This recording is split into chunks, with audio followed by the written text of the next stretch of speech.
Sustokit, dukrelė malėjus, prabėgus tamsumui dienų, ir ašaras savo įlėjus skambėjimą mano dainų. Tau savo mylinę atskleisiu, neleisiu sugelti šalnom, ir viską atleisiu aš tavo akim mėlynom. Bet lojo šuneliai, nulojo vaikystė piemens kepurę, bauboja paklydų žaloji geltonų rudens vakare. Nutolo galvijų varpeliai sužibo žibukai languos, manoji vaikystės dūdeliai kažkur atsišaukia laukuos. Bet lojo šuneliai, nulojo vaikystė piemens kepurę, bauboja paklydų žaloji žadėtų rudens vakare. Nutolo galvijų varpeliai sužibo žibukai languos, manoji vaikystės dūdeliai kažkur atsišaukia laukuos. Sausio 27-ąją Kelmės rajono savivaldybės Žemaitės viešojoje bibliotekoje įvyko renginys Amžinais sugrįžimais į mažą miestelį, skirtas paminėti poetės, bibliotekininkės, visuomenininkės Reginos Biržinytės 75-asias gimimo metines. Bibliotekos darbuotoja Nijolė Kančauskienė, trumpai apžvelgusi Reginos Biržinytės gyvenimo ir kūrybos kelią, apgailestavo, kad brandi poetės kūryba nesulaukė didesnio literatūros tyrinėtojų dėmesio, o nagrinėta tik fragmentiškai.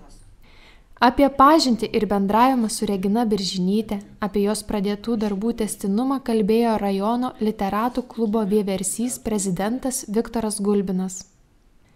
Nors Regina Biržinytė amžinybėn iškeliavo sulaukusi vos 47 metų, ji paliko ryškų pėdsaką Kelmės krašto literatūrinėme gyvenime.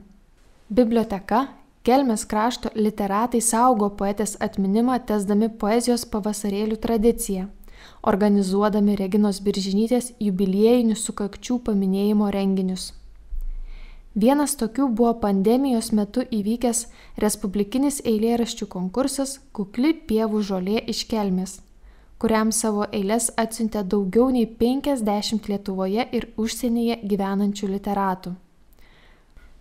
Susitikimo tema miestas pasirinkta neatsitiktinai, nes Regina Biržinytė mylėjo savo miestą ir įamžino jį ne viename eilėraštyje, kuriuos renginyje perskaitė bibliotekos darbuotojos. Kelmės profesinio rengimo centro klubo Be rėmų vadovė Dalia Griškevičienė aptarė Kelmės temą poetės eilėraščiuose siekdama atskleisti šio miestelio buitiškų vaizdų sakralumą. Miesto motyvo laikėsi ir kiti savo kūrybą skaitę literatai iš Joniškio, Pakruojo, Šiaulių, Kuršėnų, Elektrėnų, Kražių bei Kelmės. Renginys baigėsi Reginai Biržinytei dedikuotomis Aldonos Orvidienės eilėmis, kurias skaitė pati autorė. O Dalios Griškevičienės eilėraštį išleidusi į laisvę širdį perskaitė Irena Šimkūnienė. Popietėje skambėjo jurbarkiškio bardo Kęstučio Basčio atliekamos dainos. Tu lauk, mamyte, mes sugrįšim vėliai ir neskubėk vartelių uždaryti. Tegul nuslyks tau nuo akių mažyčiai debesėliai, sugrįš vaikai pavargę ar sulyti.